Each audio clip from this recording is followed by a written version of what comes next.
ఈయనది మాట్లాడారు అసెంబ్లీలో అంటున్నా. అంత అవసరం ఏమొచ్చింది? ఇది నాకు తెలిసి ఇది అల్లు అర్జున్ గారికి రేవంత్ రెడ్డి గారి మధ్యలో ఏదో చెడినట్టున్నది. అంటే నాకైతే ఒక డౌట్ వస్తుంది. అది లేకుంటే గింత ఎందుకు వస్తుంది ఒక వ్యక్తి గురించి? ఒక అట్లా ఈరోజు చాలా మంది ఉన్నారు తెలంగాణలో. ఇప్పుడు 1000 కోట్ల ఇది కలెక్షన్ వచ్చిందట. ఎన్ని 17,000 కోట్ల కలెక్షన్ వచ్చిందట. జాతీయ స్థాయిలో కూడా ఒక పేరు వచ్చింది. కానీ పుష్ప 3 రిలీజ్ కాకపోతే రేవంత్ రెడ్డి పుష్ప 3 చూపెట్టిండు ఇవాళ. ఇది ఏందో ఉంది ఇద్దరి మధ్యలో. మరి ఆయన చెప్తారు, ఈయన చెప్తలేడు. మధ్యలో మిగతా పిచ్చలేకపోతున్నారు. ఏదో ఏదో చెడింది అది. ఇక 40% ఇంకా ఉండొచ్చు, ఇంకా ఉండదు. ఇక రకరకాల జరుగుతుంది అది. దాని మీద లాస్ట్కి ఏమే ఎవరైతే ఫిర్యాదు చేసిండో ఆయనే కాంపిటేట్ తీసుకున్నాయి. ఇలా ఏమయ్యే పరిస్థితి వాళ్ళ తండ్రి భర్తనే ఇలా ఫిర్యాదు రేట్ తీసుకునే. మరి అంటే ప్రభుత్వమే నమ్మకం ఉందా? లేకుంటే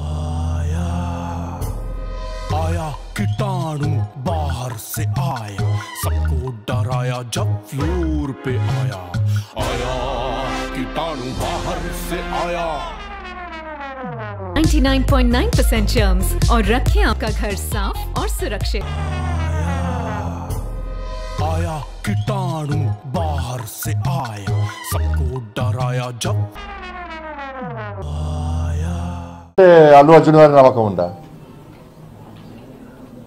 ప్రభుత్వం మీద నమ్మకం లేకనే కదా రిటర్న్ తీసుకున్నది.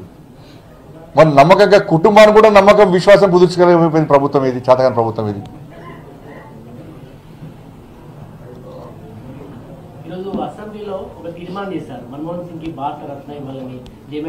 ఉన్నప్పుడు ఎందుకు వేయాలి అంటున్నా.